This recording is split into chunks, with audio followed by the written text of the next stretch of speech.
Hey there! Before we start the podcast, I need you to put down that wave bird and listen up. I need money. For a tenth of what the price of that wireless GameCube controller costs, That should be like $5 if you got it off Shop Goodwill. you can support me here at the podcast of Two Consoles Too Late. I need to buy more games.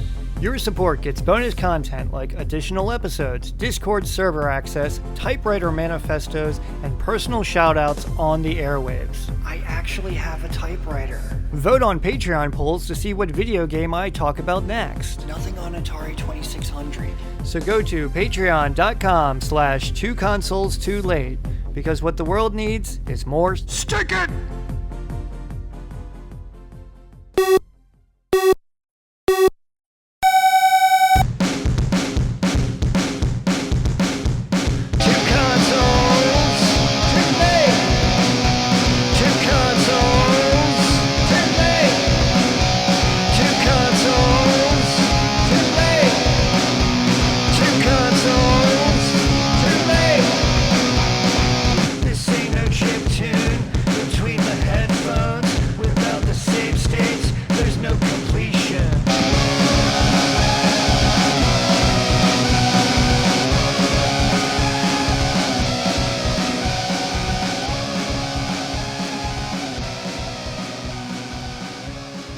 Hello and welcome to the Two Consoles Too Late podcast.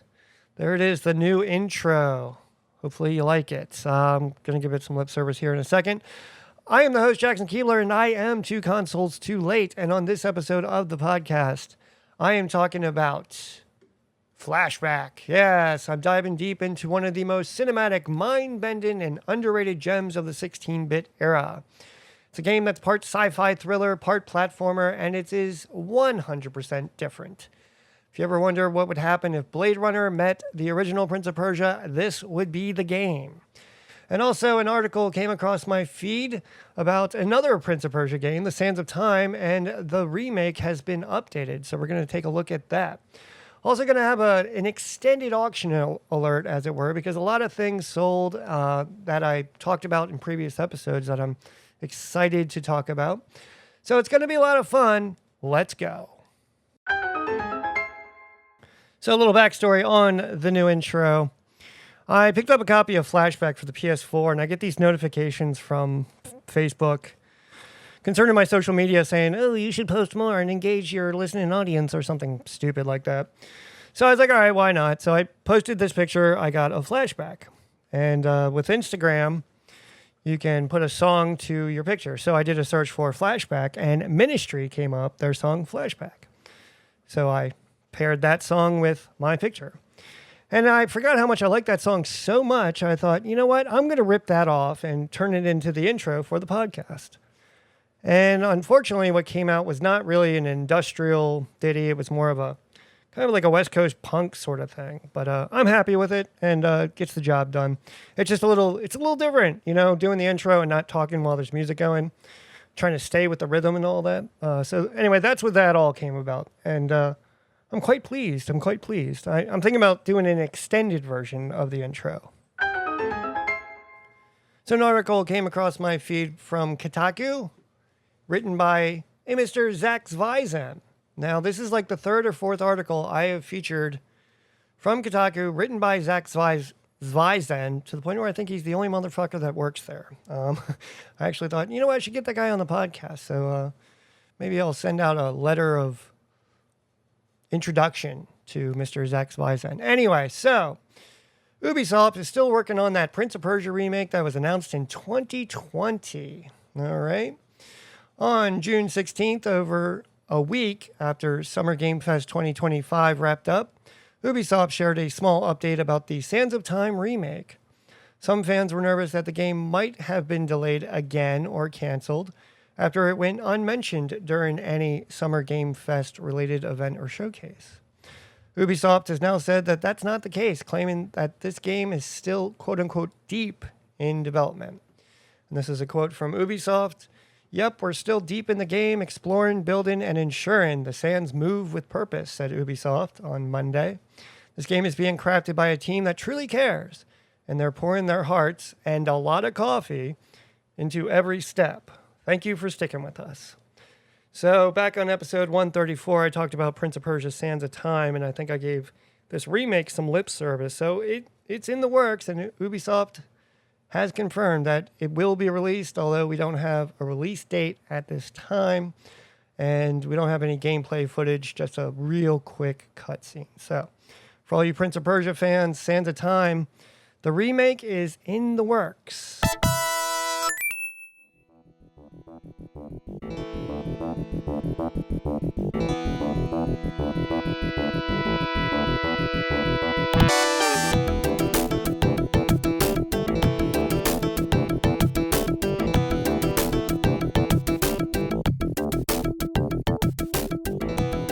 All right, Flashback. Now, why this game? All right, well, let's do the backstory here. I am a member, whatever. I follow a lot of retro video game groups on Facebook, and this game came up. Someone posted in, a picture of the cover art or what have you, and said, does anyone remember this game? And I was like, well, no, I don't. So I looked at it and I checked it out on YouTube, and it looked a lot like Prince of Persia. And I was like, oh, wow. I got to try this because I really like Prince of Persia. So, I mean, they look the same. They both seem to have that sort of rotoscoping that I somehow enjoy. So I decided to check it out. And I downloaded the ROM onto my Sega Genesis and started playing it. And this is my experience therein of Flashback, the quest for identity. All right, let's talk about the origin and development of Flashback. Flashback was developed by Delphine Software International, a French studio that had already made waves with Another World, or in the US it is known as Out of This World. Both games share a cinematic approach, but Flashback is often regarded as the more refined of the two. The brainchild behind Flashback was Paul Quizet, who not only directed the game but also wrote the story and designed the gameplay. Development began in the early 90s, and it was originally released for the Amiga in 1992. But it's the SNES and Sega Genesis versions, released in 1993, that really brought the game to the masses, especially in North America. And it was marketed as the CD-ROM game on a cartridge. Now, I did not find any of this marketing. I'm guessing that's print marketing. But I did find a commercial for Flashback, and here it is. In real life, you have to deal with an irritable boss. In Flashback, you have to deal with angry mutants. In real life, you worry about your blind date. In Flashback, you worry about your blind side. In real life, the average lifespan is 71.8 years. In Flashback, the average lifespan is 7.8 seconds. Life is hard. Flashback is harder.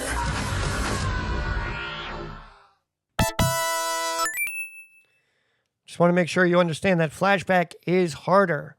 I don't think that is a double entendre. I actually think that they were saying that this game is hard because it is.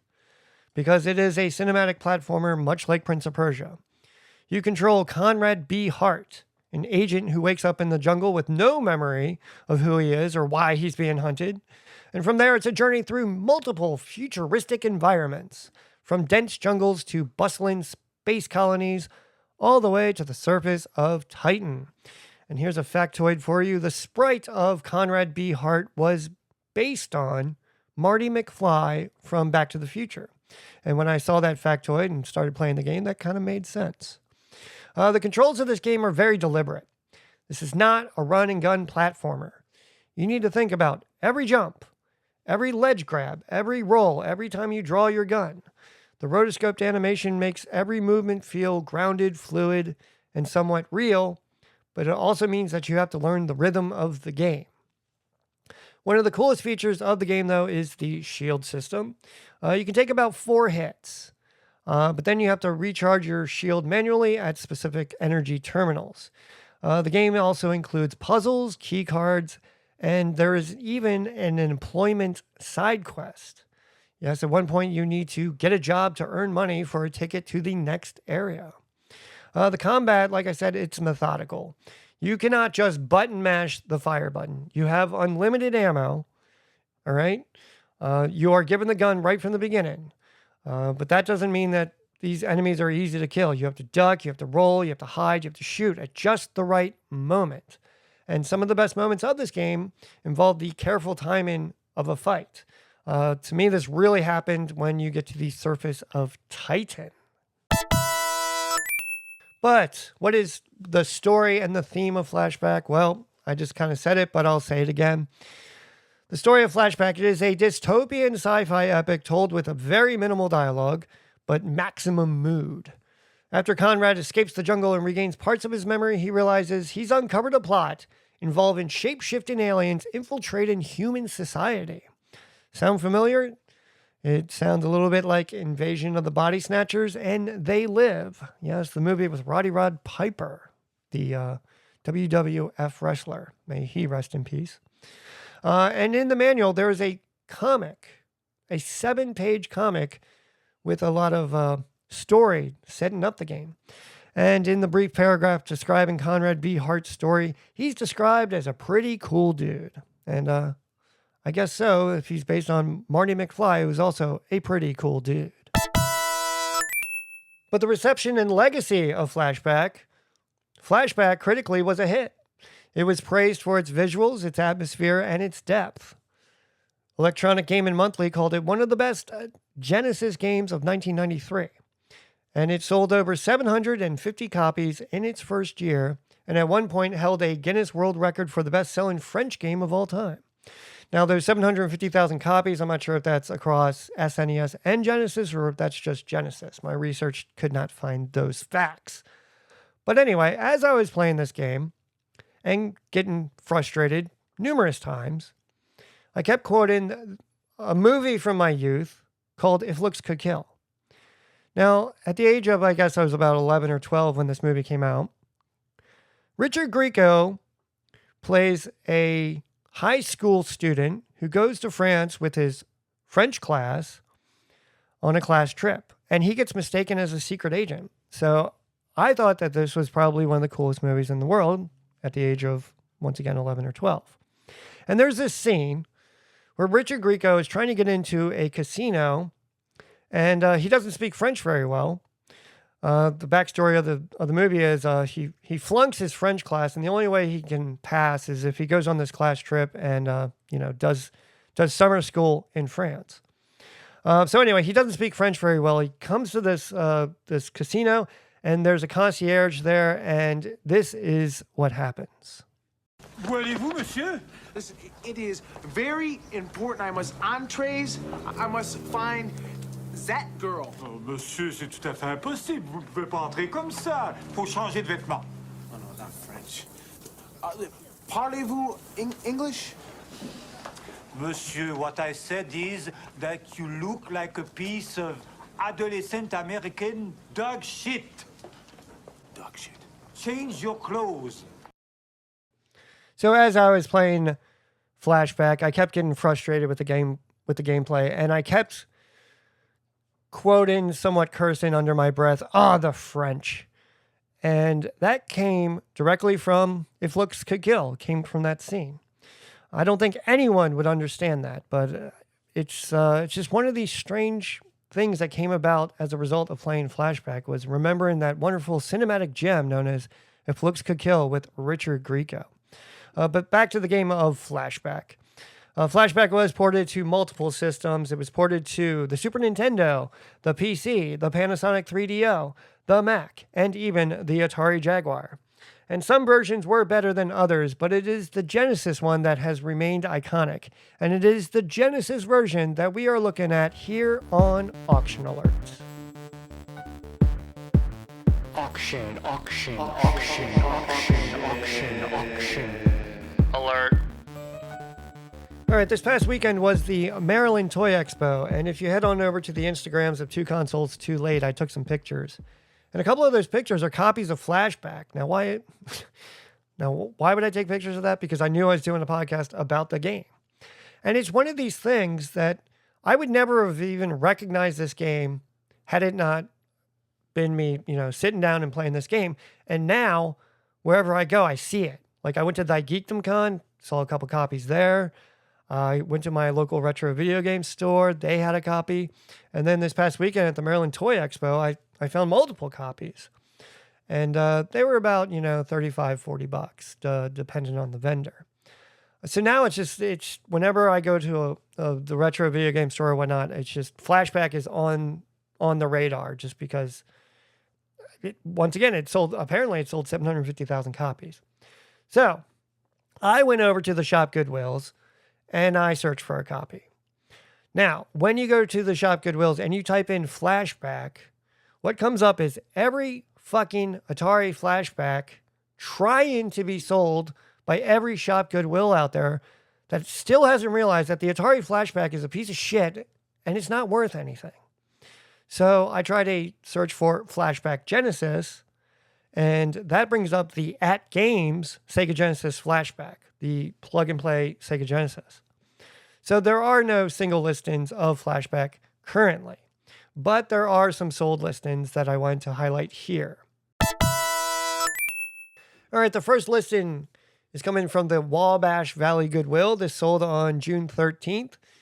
Flashback Sega Genesis CIB game and Marvel comic and strategy guide. And this sold, it got 7 bids and sold for $26.33, which was pretty good considering you actually did get the strategy guide. I don't know how much the strategy guide is, but if you go over to the price chart in Flashback complete in box is $34, and the cartridge itself is $14 loose. So whoever picked up that little auction kind of made out. All right, next, a loose copy came out of the Goodwill of Central and Northern Arizona.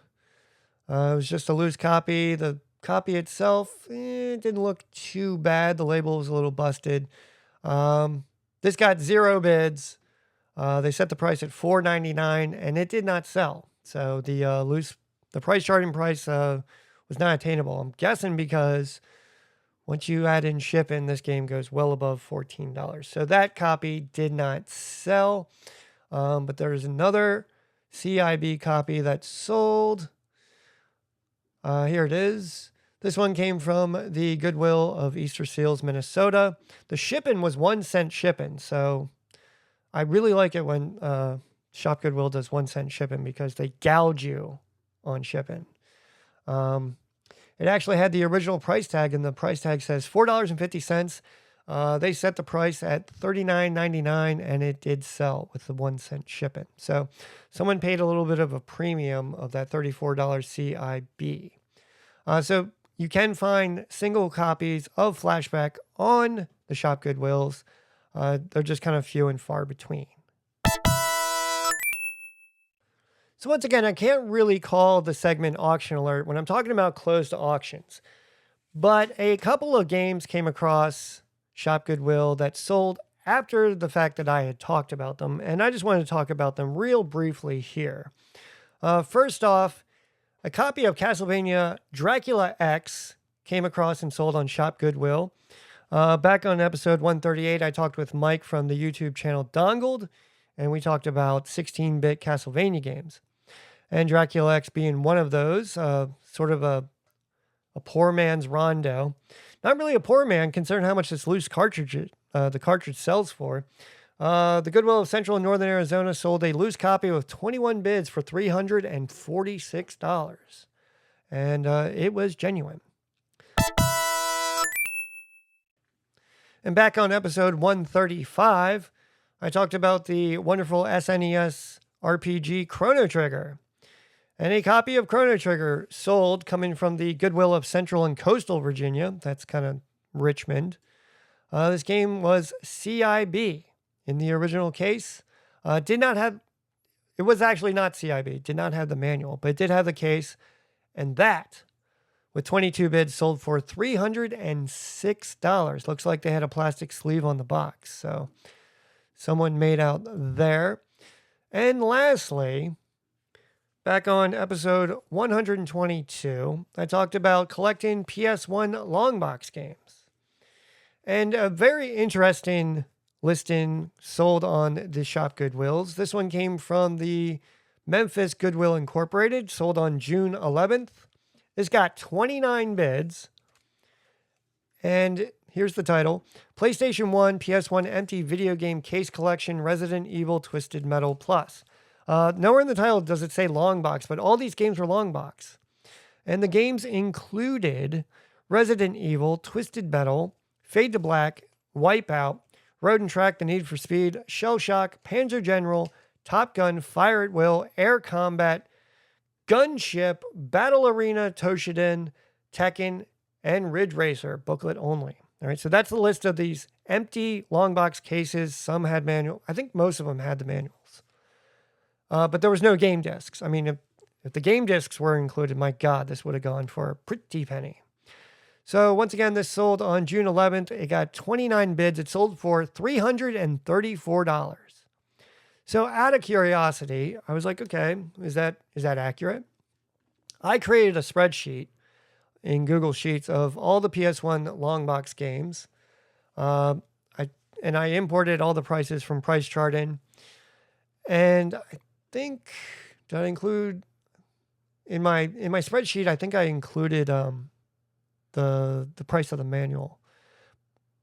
Anyway, so for S&Gs, I went into my spreadsheet and I put in all these games and the prices according to Price Charting for the case and the manual. And all these games, according to my spreadsheet, the case and manuals for all those games would have been $430 and some change. So this sold for $334. Once again, some were manual only and didn't include the case. So anyway, I just thought that was a really interesting, auction of to see a collection of PS1 long box games, not the games, but actually the cases, and even the cases themselves command a pretty price. But I myself here at the podcast of Two Consoles Too Late, I have begun the PS1 long box collection myself. And I picked up my first PS1 long box game. I picked up a copy of, no, it was not D, it was not Resident Evil. I picked up a copy of Ridge Racer. Yes. I picked up a copy of Ridge Racer, and with shipping, it came in at just under $20. When it comes to PS1 long box games, this is one of the cheapos. To collect the entire PS1 long box collection, all the games, CIB, is I think it's about $5,600, and that eBay listing of the complete collection, complete in box, is still up there on the eBays. So it can be had, but I don't want to do it the easy way. I just want to take my time and start finding these games in the wild, and I have begun with Ridge Racer. All right, so coming back to the game Flashback for the Sega Genesis. Once again, I downloaded the ROM, and I played this game on the Sega Genesis, and I made it through with the miracle of save states. And then I stopped off at GameStop one day. I think I was tired of driving, and I didn't really particularly want anything. Whenever I go in GameStop, I'm just sort of like, okay, what do you got?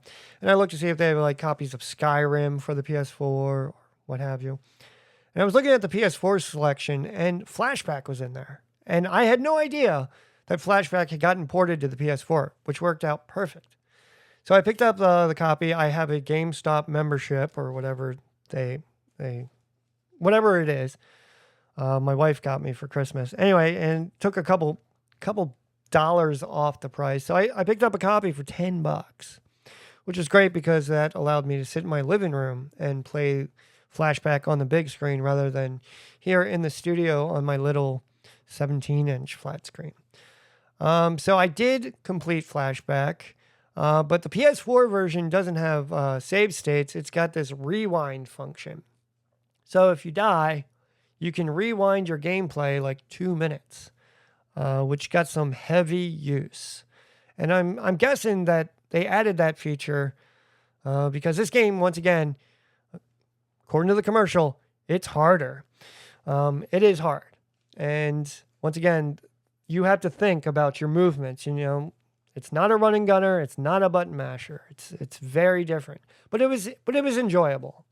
And now I'm seeing Flashback everywhere I go, and I found out that the legacy of Flashback is pretty sizable. In 2013, a Flashback HD remake came out.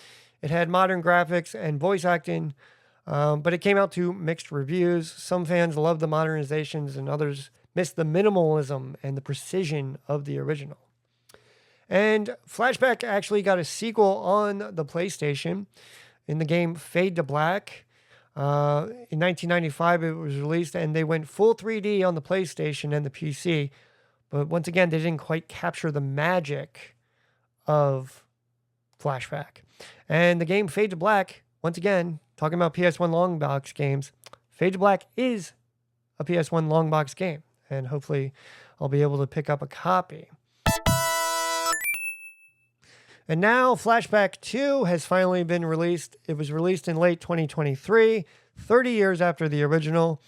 It brought back the original developer Paul Quizet, and it promised to revive the classic energy of Flashback. But I saw a YouTube review of Flashback 2, and it did not get very favorable reviews from IGN. So Flashback does have a legacy, and I believe Delphine, I'm not even sure if it's still Delphine, well, at least Paul Quizet is still trying to sort of cash in on the nostalgia and the legacy of Flashback. But every effort has sort of come up short. I think it's just, you got to play the original, either on the Amiga, the Sega Genesis, or the SNES.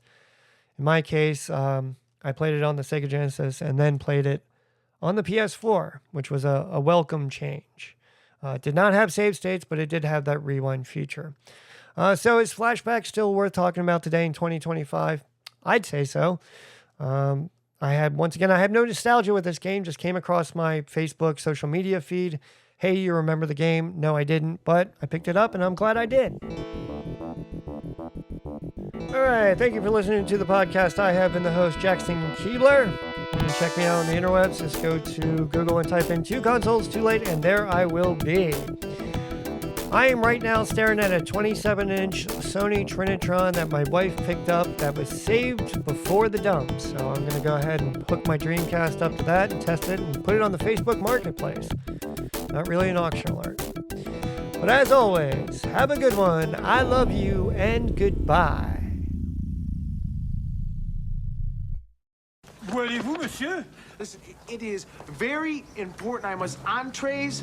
I must find that girl. Oh, monsieur, c'est tout à fait impossible. Vous ne pouvez pas entrer comme ça. Faut changer de vêtements. Oh, no, not French. Parlez-vous English?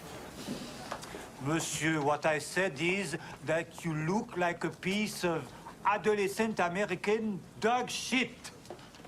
Dog shit. Change your clothes.